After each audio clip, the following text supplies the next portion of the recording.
ठीक है। अब क्या है, लास्ट 6 प्रिंसिपल्स जो हेनरी फ्योल ने दिए थे, हमने अपनी पहली वीडियो में क्या किया, division of work, discipline, authority and responsibility, unity of direction, unity of command, and last क्या किया हमने, ऑर्डर। ठीक है। अब सेवंथ प्रिंसिपल क्या है हेनरी फ्योल का, subordinate interest to general interest. ठीक है, कि जो उसका एम्प्लॉय का सबॉर्डिनेट इंटरेस्ट है, मींस सेवंथ प्रिंसिपल सबॉर्डिनेट, ठीक है, subordinate of individual interest to general interest.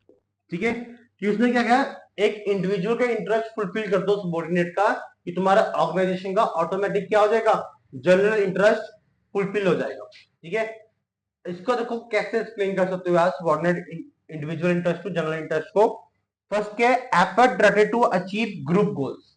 ठीक है, कि आप एक पर्सन के ग्रुप को क्या क्या कर रहे हो, अचीव कर रहे हो, तो वो तुम्हारे ग्रुप गोल्स को भी क्या करेगा, अचीव करने की कोशिश करेगा वो। ठीक है, for example, it is an essential function of the management to make people realise the objective the group and direct their efforts toward the achievement of its objective. कहने का मतलब वही है कि मान लो एम्प्लॉय का ऑब्जेक्टिव क्या होता है, मेन या उसको सैलरी अच्छी चाहिए, वर्किंग एनवायरनमेंट बेस्ट चाहिए, ठीक है, उसको क्या चाहिए, थोड़ी सी रिस्पेक्ट भी चाहिए। ठीक है, अगर तुम उसको तीनों चीजें दे रहे हो, ठीक है, वो तुम्हारी मैनेजमेंट के लिए अच्छा काम करेगा नहीं करेगा, ऑफ कोर्स करेगा। ठीक है, अगर तुम मान लो उसको रिस्पेक्ट ही नहीं दे रहे, तो वो तुम्हारी मैनेजमेंट के लिए हेल्प नहीं करने वाला। ठीक है, तुम अगर उससे उम्मीद रखोगे ना, मान लो तुम उसको गालियां भी निकाल रहे हो, या तू ऐसा काम नहीं करता, तुमको अच्छा काम करना नहीं आता, तो तुम उससे ये भी उम्मीद रख रहे हो कि तुम्हारे लिए ओवर टाइम करे, वो कभी नहीं करेगा। ठीक है, तो इसमें क्या है कि आप सबसे पहले इंडिविजुअल इंटरेस्ट को फुलफिल करो, तो उससे क्या होगा, आपका ऑटोमेटिक जनरल इंटरेस्ट भी क्या हो जाएगा, फुलफिल हो जाएगा। ठीक है, अब इसके दो मेरिट्स और दो डीमेरिट्स। पहला मेरिट क्या है इसका, प्रियोरिटी। ठीक है, पहला मेरिट क्या है इसका, priority. Priority of the organisational interest, goal या ऑब्जेक्टिव। ठीक है, प्रियोरिटी ऑफ ऑर्गेनाइजेशनल गोल्स। ठीक है, सबसे पहला इसका मेरिट ये है, इसका सबॉर्डिनेट इंटरेस्ट का, क्लियर, कि आप क्या रखो, ऑर्गेनाइजेशन गोल को प्रायोरिटी रखोगे। ठीक है, कि आप उसके वे में ही इंडिविजुअल इंटरेस्ट भी फुलफिल करना है आपने, कि ये ना हो कि आप एम्प्लॉय की सैलरी बढ़ाते गए तो वहां पे आपकी कॉस्ट बढ़ गई। ठीक है, ऐसे भी नहीं होना चाहिए, बट आपके माइंड सेट में इंडिविजुअल इंटरेस्ट को फुलफिल करते हुए ऑर्गेनाइजेशनल के गोल्स भी होने चाहिए, कि मतलब आपने फर्स्ट प्रायोरिटी किसको देनी है, ऑर्गेनाइजेशनल गोल्स को देनी है। सेकेंड मेरिट क्या है, there will be a better coordination. ठीक है, क्या होगा इसमें, बेटर कोऑर्डिनेशन होगी। अब देखो बेटर कोऑर्डिनेशन कैसे होगी, कि अब तुम इंडिविजुअल इंटरेस्ट फुलफिल कर रहे हो, हर इंप्लॉय का इंटरेस्ट फुलफिल हो रहा है, हर इंप्लॉय को बेस्ट वर्किंग एनवायरनमेंट मिलता है, तो उसके मन में बिल्कुल भी डर नहीं होगा अपने मैनेजर से बात करने का, कि अगर उसे कुछ भी गलत दिख रहा है, तो ये ऑर्गेनाइजेशन में होता हुआ, वो बिल्कुल भी नहीं डरेगा अपने मैनेजर के पास जाने के लिए। क्यों, आप उसको रिस्पेक्ट करते हो, उसके ओपिनियंस का, उसके थॉट्स का रिस्पेक्ट करते हो, तो वो क्या होगा, बेटर कोऑर्डिनेशन होगा between the employ and superior. ठीक है, मीन सबॉर्डिनेट एंड सुपीरियर के बीच में क्या होगा, बेटर कोऑर्डिनेशन। ठीक है, अब इसके दो डीमेरिट्स भी हैं। पहला डीमेरिट देखो क्या है इसका, फर्स्ट डीमेरिट हमारा है difficulty in curbing individual aspiration. देखो डिफिकल्टी मतलब इतना मुश्किल वर्ड मत याद रखो, difficulty, difficult in individual goals are fulfil. ठीक है, सबसे बड़ा डीमेरिट ये है कि आप हर इंडिविजुअल गोल फुलफिल नहीं कर सकते। कई तो कहता है यार मुझे ना फरारी में आना है इंप्लॉय, ठीक है, क्या तुम उसको फरारी लेके दोगे, ठीक है, एक बोलता है मुझे तो यार थार में आना है, अब उसको थार भी लेके दोगे। ठीक है, एक बोलता है मैं तो भैया 6 बजे आऊंगा, 8 बजे छुट्टी करके चला जाऊंगा, तो आप ऐसा भी इंटरेस्ट नहीं फुलफिल कर सकते। ठीक है, क्योंकि हमने छोटी क्लासेस में पढ़ा है, हर किसी के डेवलपमेंट गोल क्या होते हैं, डिफरेंट होते हैं। अगर मैं चाहता हूं कि मैं कॉमर्स का बेस्ट टीचर बन जाऊं, वो मेरा गोल है, तुम चाहते हो कि आईएएस ऑफिसर बन जाओ, वो तुम्हारा गोल है, क्योंकि हर डिफरेंट की थिंकिंग अलग है, डेवलपमेंट गोल्स अलग है। तो मैं हर किसी का गोल्स पूरे नहीं कर सकता, बट हाँ उनका जनरल गोल अचीव कर सकता हूँ। जैसे सैलरी हो गई, वर्किंग इन्वायरमेंट हो गया, उनकी टाइमिंग हो गई, ठीक है, उनको बोनस देना है, उनको वीक वीक लीव देनी है, ठीक है, उनको ट्रैवलिंग देनी है, वो मैं बेनिफिट्स अलाउ कर सकता हूँ, बट मैं उनके हर हर गोल भी पूरा नहीं कर सकता। ठीक है। सेकंड डीमेरिट क्या है, individual try to achieve personal goal, तो वही बात कह रहा है बार बार। ठीक है, अब यहाँ पे इंडिविजुअल क्या करता है, अपने पर्सनल गोल्स अचीव करने की कोशिश करता है। ठीक है, फॉर एग्जाम्पल उसने सोचा कि मैं अपने ब्रदर इन लॉ को भी जॉब में लगवा दूं। ठीक है, वो उसका पर्सनल इंसेंटिव है, वो कहेगा यार मेरी टेंशन खत्म होगी, मैं अपने ब्रदर को या ब्रदर इन लॉ को भी जॉब में लगा लेता हूँ। ठीक है, उसके लिए भी उसका घर का खर्चा भी उठा लेता हूँ, वो उसकी पर्सनल एक्सपेंसेस है। ठीक है, बट वो क्या उम्मीद रख रहा है कि जो मेरी कंपनी का ऑनर है मुझे वो करके दे, तो वो हम पूरा नहीं कर सकते। हम उसके पर्सनल ऑब्जेक्टिव फुलफिल नहीं कर सकते, हाँ बट जो जनरल ऑब्जेक्टिव है उनको हम क्या कर सकते हैं, फुलफिल कर सकते हैं। ठीक है, तो ये प्रिंसिपल क्या था, subordinate of individual interest to general interest. उसके बाद उसने एक प्रिंसिपल दिया है हेनरी फ्योल ने, remuneration of employ. Remuneration of employ का देखो क्या है, हमारा 8th प्रिंसिपल है रेम्यूनरेशन। ठीक है, रेम्यूनरेशन का मतलब क्या है, हमने पार्टनरशिप में भी किया है। रेम्यूनरेशन मींस उसको कुछ बेनिफिट्स दो। ठीक है, रेम्यूनरेशन ऑफ द वर्कर, कि आप वर्क को क्या करो, एक मैक्सिमम वेजेस दे दो यार। ठीक है, जितना उसका बनता है उसको उतना दो। ठीक है, मैक्सिमम क्या करते हैं, जब मजदूर को लेके आते हैं, भैया कितने पैसे लोगे, कहता 500 रुपए, तुम क्या बोलते हो, नहीं नहीं यार 400 रुपए तो वो जा रहा है। तुम क्या कर रहे हो, बार्गेनिंग कर रहे हो, उसको प्रॉपर वेजेस नहीं दे रहे, तो वो काम भी कैसा करेगा यार, खराब ही काम करेगा ना। हाँ, अगर उसने कहा 500, चल ठीक है यार मैं तुमको 500 दे रहा हूँ, तुम मेरा काम बढ़िया से करके दियो। ठीक है, वो तुम्हें इंप्रेस करने के लिए क्या करेगा, अपना बेस्ट देगा। ठीक है, बेस्ट से बेस्ट काम करेगा, नो डाउट उसको 500 ही मिलने हैं, बट वो क्या कर रहा है, उसको ये पता कि अगर ये भैया खुश हो गए, हर बार मुझे लेके जाएंगे। ठीक है, तो वो क्या, आपने उसको प्रॉपर वेजेस दी, उससे क्या वो खुश हो गया, और आपकी मैनेजमेंट को क्या दे रहा है, इफेक्टिव काम दे रहा है। ठीक है, एफिशिएंट वे में काम चल रहा है। सेकंड, आप क्या करो, चलो वेजेस तो आप दे रहे हो, आप कभी कभार उसको ना थोड़ा सा इंसेंटिव दे दो, या उसको शाबाशी दो। जैसे स्कूल्स में क्या होता है, एक ना थोड़ा कम पढ़ने वाला बच्चा होता है, उसको नालायक तो नहीं बोल सकते, बट कम पढ़ने वाला बच्चा होता है। ठीक है, वो उसने सही आंसर दे दिया, तो टीचर क्या बोलती है, क्या बात है बेटा तुमने सही आंसर दिया है। ठीक है, बट टीचर क्या होते हैं, बैठ जा तेरा आंसर तो गलती होगा, तो वो क्या, वो डीमोटिवेट हो रहा है। बट आपके अगर उसको प्रेफरेंस दे रहे हो, उसको थोड़ा सा इंसेंटिव दे रहे हो, तो वो क्या हो जाएगा, मोटिवेट होगा, और वो ट्राई करेगा आपकी मैनेजमेंट के ऑर्गेनाइजेशन गोल्स को अचीव करने के लिए। ठीक है, तो ये क्या प्रिंसिपल था हमारा, रेम्यूनरेशन ऑफ एम्प्लॉय। इसका पहला मेरिट देखो, अभी बोल के हटाऊं, मोटिवेट ऑफ द एम्प्लॉय। ठीक है, डायरेक्ट मोटिवेट होगा एम्प्लॉय, एम्प्लॉय को ये पता है कि अगर मैं सैलरी जॉब छोड़ के गया, कहीं दूसरी जगह भी जाऊंगा, तो वहां मुझे मैनेज करने में प्रॉब्लम आएंगी। जैसे हमारे टीचर्स की जॉब में क्या होता है कि हम एक कॉलेज में 10 साल से पढ़ा रहे हैं, तो अब मैं सीनियर बनने वाला हूँ, मेरे को 10 साल का एक्सपीरियंस है इस कॉलेज में, तो मैं सीनियर हूं। अगर मैं किसी कॉलेज में जाता हूं, तो वहां पे मुझे क्या, न्यू ज्वाइनिंग से शुरू करना पड़ेगा। ठीक है, मुझे ये नहीं है कि यहाँ से प्रिंसिपल से मैंने वहां प्रिंसिपल ट्रांसफर, वो अलग बात है, वो ट्रांसफर है। अगर मैं ये प्रिंसिपल की जॉब को छोड़कर वहां पे जाके अप्लाई करता हूँ, तो ये कोई गारंटी नहीं है कि मुझे प्रिंसिपल की जॉब ही मिले, क्या पता मुझे लेक्चरर की जॉब मिल जाए। ठीक है, क्योंकि वहां पे प्रियोरिटी बेसिस नहीं, वो सीनियोरिटी बेसिस देखते हैं प्रमोशन के टाइम। ठीक है, तो ये भी बहुत इफेक्ट करता है। सेकेंड मेरिट क्या होगा इसका, आप इसमें एक मेरिट और दे सकते हो, the employ will be committed to the organisation and field a part of it, कि आप उसको ऐसा फील कराओ क्योंकि क्या है, वो ऑर्गेनाइजेशन का पार्ट है, कि उसको ये मत कहो यार तू तो मेरा नौकर है, ऐसा मत बोलो। अच्छा, वो नाटक देखा होगा ना जेठालाल, तारक मेहता का उल्टा चश्मा, उसमें क्या करता है, वो अपने इंप्लॉयज को फैमिली समझता है। ठीक है, तो उसके जो इंप्लॉयज है नट्टू काका और भागा, वो क्या करते हैं, वो पूरा बेस्ट देते हैं अपना, बड़ा से बड़ा उसको ऑर्डर लाकर देते हैं। ठीक है, ज्यादा से ज्यादा ओवर टाइम करते हैं, उसकी पर्सनल प्रॉब्लम्स में भी साथ देते हैं। ठीक है, तो ये बेस्ट बेनिफिट है। पर जेठालाल भी कभी कमी नहीं छोड़ता, अगर अपने लिए कुछ खाने पीने के लिए मंगवा रहा है तो उनके लिए भी मंगवाता है। उनको ऐसे डील नहीं करता कि तुम मेरे नौकर हो, वो क्या डील करता है कि आप मेरे फैमिली मैन हो। सबसे बेस्ट सीन मुझे याद है उस नाटक का कि जब जेठालाल को पानी चाहिए होता है तो नट्टू काका उसके लिए पानी लेके आता है। वो कहता है कि सेठ जी मेरे लिए भी थोड़ा सा पानी छोड़ देना, ठीक है। पर जेठालाल क्या बोलता है, वो रिस्पेक्ट कर रहा है उसकी कि कोई बात नहीं नट्टू काका पहले आप पी लो, आप मुझसे बड़े हो, ठीक है। नो डाउट इनकम लेवल में जेठालाल बड़ा है, बॉस है वो, पर नट्टू काका एम्प्लॉय है। बट उसने क्या रिस्पेक्ट करी, ठीक है। क्या नट्टू काका इस बात को भूल जाएगा? नहीं भूलेगा।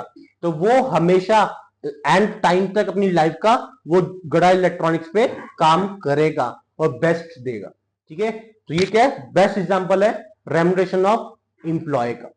क्लियर? ये भी प्रिंसिपल किसने दिया? हमारा हेनरी फ्योल ने। नेक्स्ट प्रिंसिपल क्या है? प्रिंसिपल नंबर 9, ठीक है। प्रिंसिपल नंबर 9 क्या है? Centralisation and decentralisation. देखो ये बहुत इंपॉर्टेंट है, ठीक है। पहले की वीडियो में मैंने आपको 3 प्रिंसिपल्स इंपॉर्टेंट बताए थे, ठीक है। अब इस वीडियो में क्या है आपका first important principle, principle number 9, ठीक है। प्रिंसिपल नंबर 9 क्या है आपका? सेंट्रलाइजेशन एंड डिसेंट्रलाइजेशन, ठीक है। सेंट्रलाइजेशन और डिसेंट्रलाइजेशन का मीनिंग देखो क्या है, इसका डिफरेंस तो आना ही आना है। ये आपको ऑर्गेनाइजेशन में भी आ सकता है, difference between delegation and decentralisation, ठीक है। और इसमें क्या आएगा, अगर आ गया तो difference between centralisation and decentralisation. Centralise देखो नाम से क्लियर है, सेंट्रलाइज। अच्छा सेंट्रल गवर्नमेंट पता ना कौन है? बीजेपी है, ठीक है। सारी पावर किसके पास है? सेंट्रल गवर्नमेंट के पास। कि डिफेंस का कोई भी डिसीजन लेना है कौन लेगी? सेंट्रल गवर्नमेंट लेगी। फाइनेंस का कुछ भी डिसीजन लेना है कौन लेगी? सेंट्रल गवर्नमेंट लेगी। तो मतलब जो भी इंपॉर्टेंट डिसीजन होंगे टॉप लेवल के पास है, तो वो क्या हमारा? सेंट्रलाइज, ठीक है। सेंट्रलाइजेशन का मतलब ये है कि फ्योल कहता है कि जो इंपॉर्टेंट डिसीजन है, ठीक है, जिसके बिना मैनेजमेंट चल ही नहीं सकती, तो वो सारे क्या कर दो? सेंट्रलाइज कर दो। कि उसका सबसे बड़ा बड़ा बेनिफिट क्या होगा कि तुम्हारी पावर का मिसयूज नहीं होगा। सेकेंड, कि आपके जो रिसोर्सेस है वो वेस्ट नहीं होंगे, ठीक है। अब देखो डिसेंट्रलाइजेशन क्या बोलता है, हमने ना एक एस्टिमेट किया था, यूनिटरी गवर्नमेंट सेंट्रल गवर्नमेंट वगैरह वो किया था ना। सेंट्रल के बाद क्या आती है? State government. स्टेट गवर्नमेंट के बाद क्या आती है? Local government. तो वैसे ही इसमें हमने लेवल्स ऑफ क्या किया? मैनेजमेंट किया था। लेवल्स ऑफ मैनेजमेंट क्या था? टॉप लेवल, मिडिल लेवल और एक था लोअर लेवल, ठीक है। ये 3 लेवल थे मेरे पास, टॉप मिडिल लोअर, ठीक है। इस केस में क्या था कि अब सारी की सारी पावर किसके पास है? टॉप के पास है। तो वो क्या हो गया? सेंट्रलाइज, ठीक है। क्या हो गया? सेंट्रलाइज। रूल्स कौन बनाएगा? Top level. रेगुलेशंस कौन बनाएगा? Top level. पॉलिसी किसने बनानी है? टॉप लेवल में। ऑब्जेक्टिव्स कौन सेट करेगा? टॉप लेवल करेगा, ठीक है। फाइनेंस बजट कौन डिसाइड करेगा? टॉप लेवल करेगा, ठीक है। हमारी स्टाफिंग कौन करेगा? टॉप लेवल करेगा। तुमने सारे इंपॉर्टेंट वर्क किसको दिए? टॉप लेवल को। तो this is now as centralise, ठीक है। बट डिसेंट्रलाइज में क्या होता है कि आपने पावर्स को इसको भी दिया, इसको भी दिया और इसके पास भी, ठीक है। तीनों के पास पावर्स है, ठीक है। कुछ पावर जो इंपॉर्टेंट पावर है वो टॉप के पास, मिडिल के पास भी है, लोअर के पास भी है, ठीक है। क्या हो गया?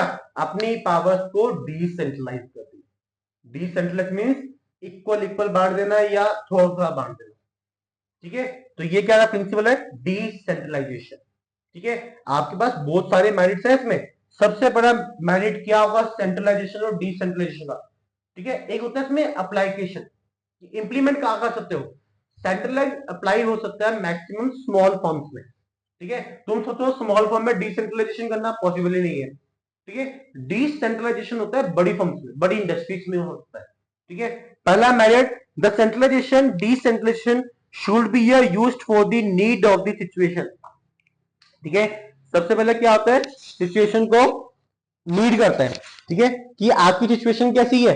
अगर आपके पास नेचर ऑफ बिजनेस लार्ज है तो आपको क्या चाहिए? डिसेंट्रलाइजेशन। अगर आपका नेचर ऑफ बिजनेस स्मॉल है तो आप क्या लगाओगे? सेंट्रलाइजेशन।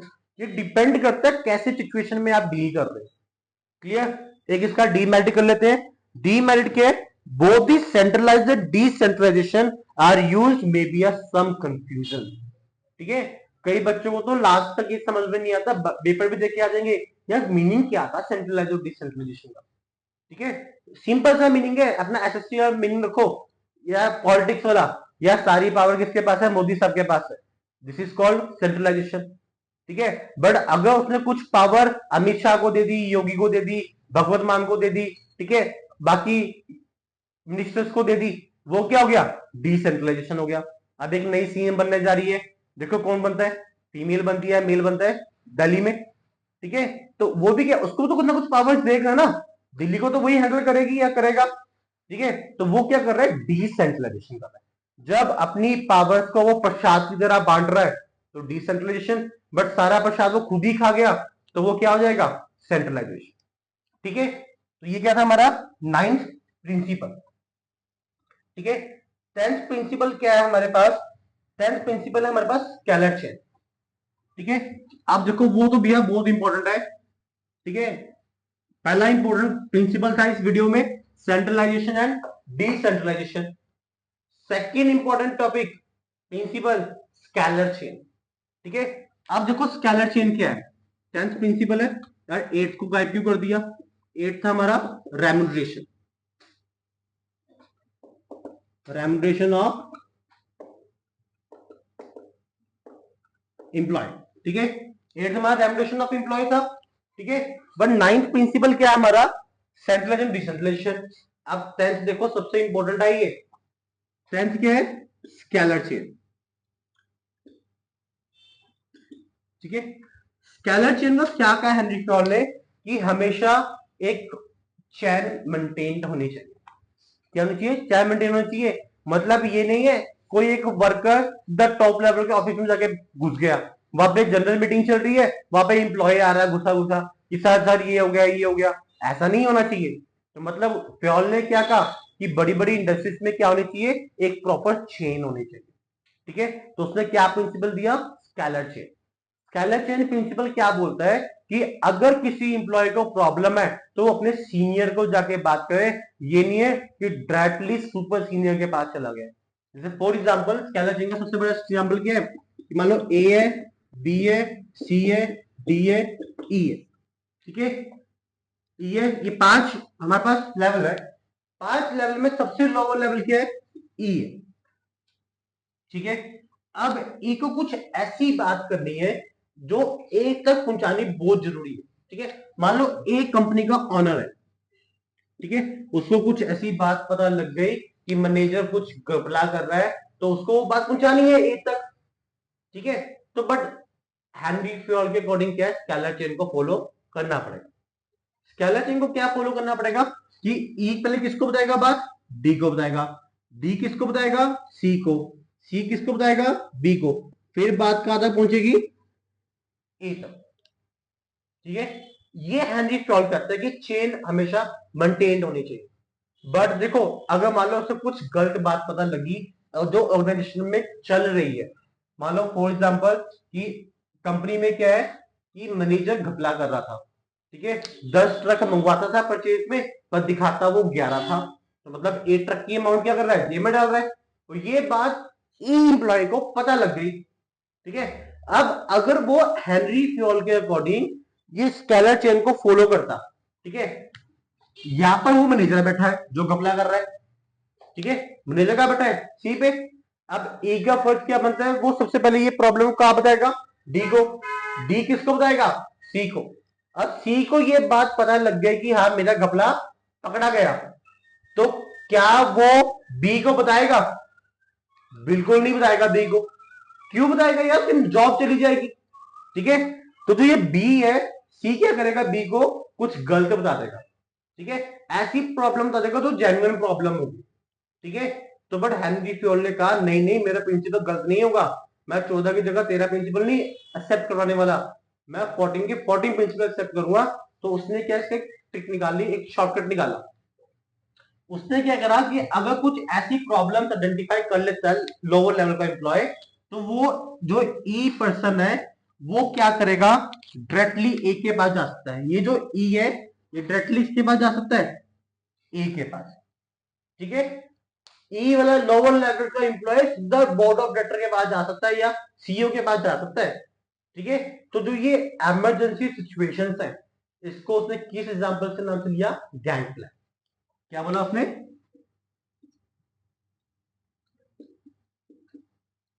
ठीक है, गैंग प्लान बोला। ठीक है, तो ये इमरजेंसी सिचुएशन था उसकी।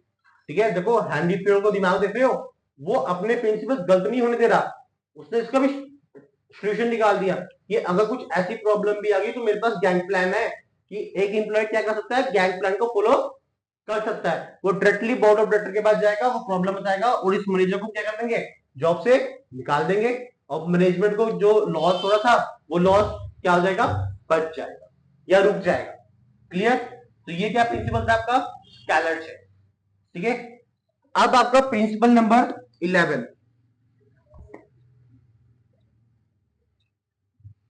ठीक है, 11th प्रिंसिपल क्या है आपका? कि क्या बोलता है वो? प्रिंसिपल ऑफ इक्विटी होनी चाहिए। क्या होनी चाहिए? इक्विटी होनी चाहिए।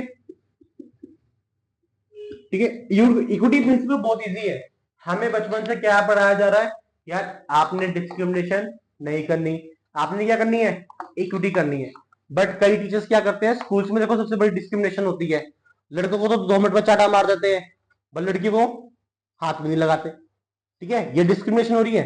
बट वहां पे इंप्लॉइज में, कंपनी में क्या बोल रहा है हेनरी फ्योर्ड कि हम कोई भी डिस्क्रिमिनेशन नहीं करेंगे। अगर जैसा एक मेल इंप्लॉय को डांटा जा रहा है वैसा ही फीमेल इंप्लॉय को भी डांटा जाएगा, अगर उसकी गलती निकली तो।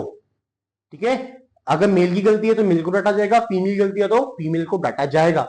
ठीक है, सेकंड इसमें ये क्या है कि जब आप उसको सैलरी दे रहे हो, मतलब आपने कलर डिस्क्रिमिनेशन नहीं करनी। यार तू ना काला है, तो सिर्फ 10,000 सैलरी मिलेगी। ठीक है, तू तो यार दूध जैसा व्हाइट गोरा इंसान है, चलो चल 20,000 सैलरी दे देते हैं। ठीक है, ऐसा भी नहीं करना कंपनीज में।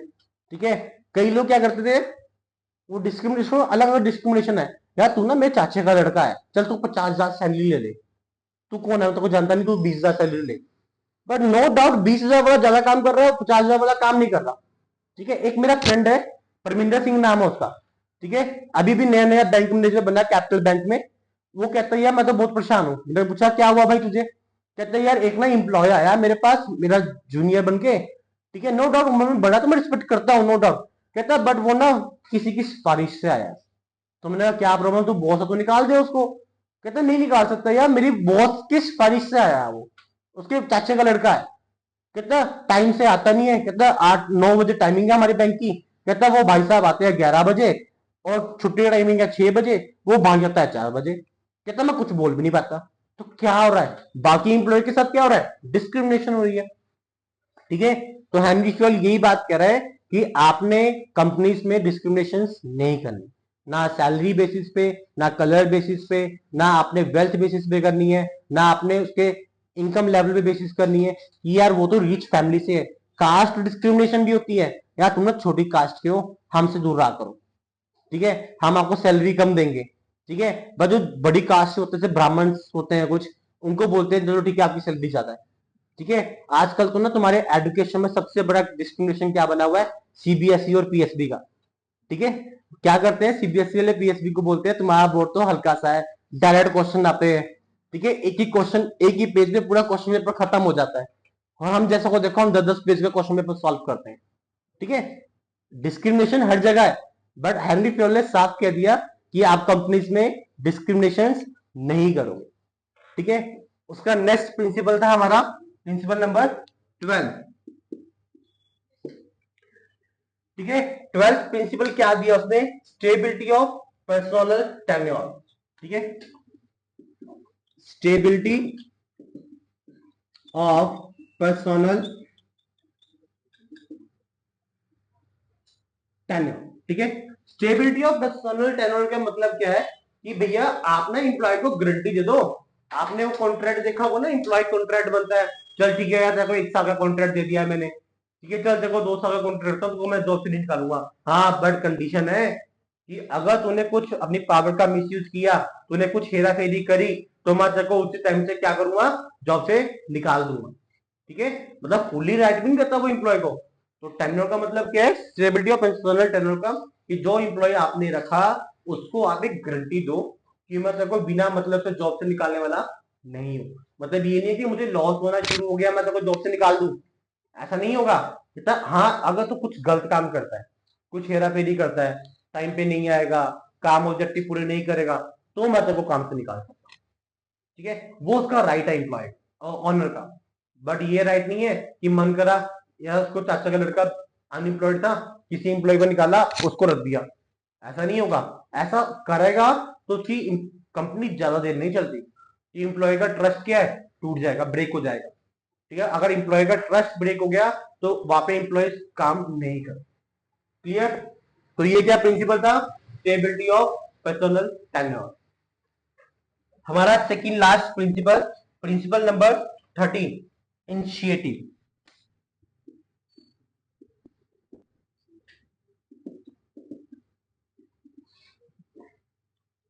ठीक है, अब क्या है, इनिशिएटिव।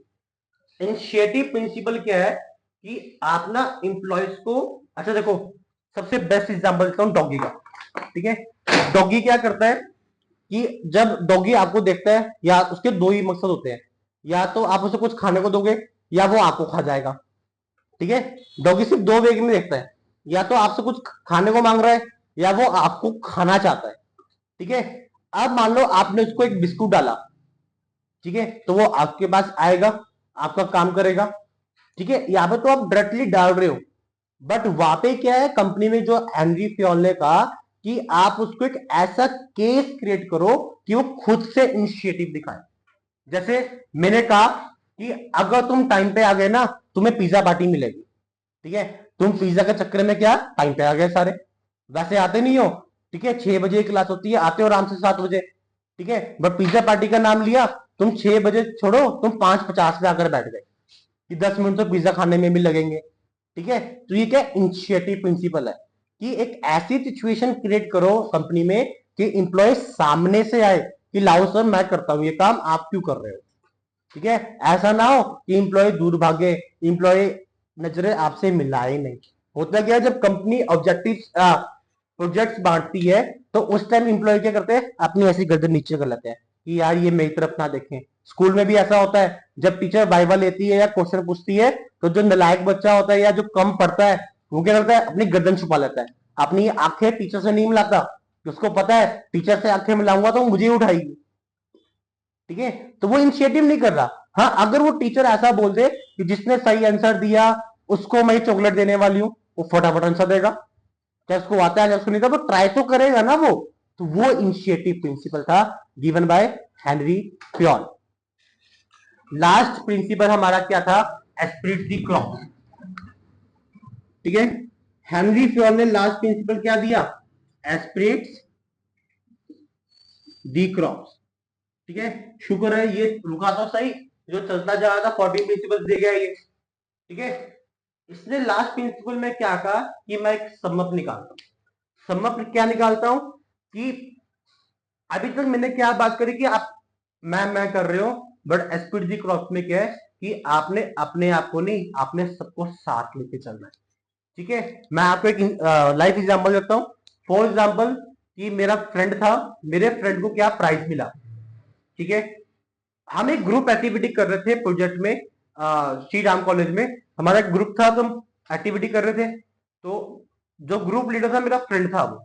ठीक है, अब हमारा ग्रुप जीत गया प्रोजेक्ट लीडर में। ठीक है, तो अब प्राइज लेने के लिए लीडर जाएगा स्टेज पे। ठीक है, तो लीडर को बुलाया गया, लीडर ने प्राइज लिया, पर लीडर ने एक बात कही जो मुझे बहुत अच्छी लगी कि ये प्राइज मेरी अकेले की मेहनत से नहीं आया, ये प्राइज हम सबकी, मेरी ग्रुप की वजह से आया। तो मैं प्राइज अकेला नहीं लूंगा, मुझे स्टेज पे मेरा पूरा ग्रुप चाहिए, तो मैं प्राइज को एक्सेप्ट करूं। तो ठीक है, ये प्रिंसिपल बोलता है हमारा Henry Fayol, Spirit the cross, कि आई आई नहीं, वी बोलना है, कि हम हमेशा साथ हैं। वो गाना भी था ना, हम होंगे कामयाब। हम का मतलब क्या है, वी है ना, कि हम सब मिलकर कामयाब होंगे, मैं अकेला कामयाब नहीं हो सकता। ठीक है, क्या अकेला स्टूडेंट 100% ला सकता है, पॉसिबल ही नहीं है। उसको एक टीचर तो चाहिए ना जो उसको गाइड करेगा। ठीक है, उसको पेरेंट्स चाहिए, पेरेंट्स भी तो उसको सपोर्ट करते हैं। बिना स्पोर्टनेस के, बिना गाइडेंस के कोई भी स्टूडेंट 100 आउट ऑफ 100 नहीं ला सकता। हाँ, बट अगर वो सबको साथ लेके चल रहा है, ठीक है, तो वो क्या करेगा, 100 आउट ऑफ 100 आराम से ले सकता है। ठीक है, तो ये हमारे 14 प्रिंसिपल्स दिए हेल्दी फ्यूल में। पहले वीडियो में 3 इंपॉर्टेंट प्रिंसिपल्स थे, unity of command, unity of direction and order. इस वीडियो में जो हमारा ये 6 प्रिंसिपल्स है, इसमें से क्या है, सबसे इंपॉर्टेंट प्रिंसिपल है हमारा सेंट्रलाइजेशन एंड डिसेंट्रलाइजेशन। उसके बाद इंपॉर्टेंट टॉपिक स्केलर चेन। उसके बाद important topic split the crops. ठीक है, और कभी कभार वो डाल देता है 2 नंबर में स्टेबिलिटी ऑफ अ पर्सोनल। ये इसका थोड़ा मीनिंग डिफरेंस है। ठीक है, या तो उसको स्टेबिलिटी ऑफ पर्सोनल डालेगा या स्टेबिलिटी ऑफ टेन्योर डालेगा। ठीक है, तो ये 4 प्रिंसिपल है इस वीडियो में। क्लियर? अब आपके मन में आ तो रहा होगा, यार इतने 14 प्रिंसिपल्स तो दे दिया, हमारी जान को छापा आ गया ये। ठीक है, कैसे 14 प्रिंसिपल्स याद करें? अगर कोई एग्जामिनर पागल में उसने डाल दिया give the 14 principles by Henry Fayol, ठीक है, मैं कैसे 14 प्रिंसिपल्स को याद रखूं? तो मैंने एक ट्रिक भी बनाई थी, हमारे यूट्यूब चैनल में पड़ी है। ठीक है, dad you see I cross. ठीक है, 5 वर्ड, 5 सेंटेंस, एक वर्ड का सेंटेंस है, dad you see I cross. ठीक है, ये जो सेंटेंस है इसकी मदद से क्या कर सकते हो आप, 14 प्रिंसिपल्स अच्छे से याद कर सकते हो। क्लियर?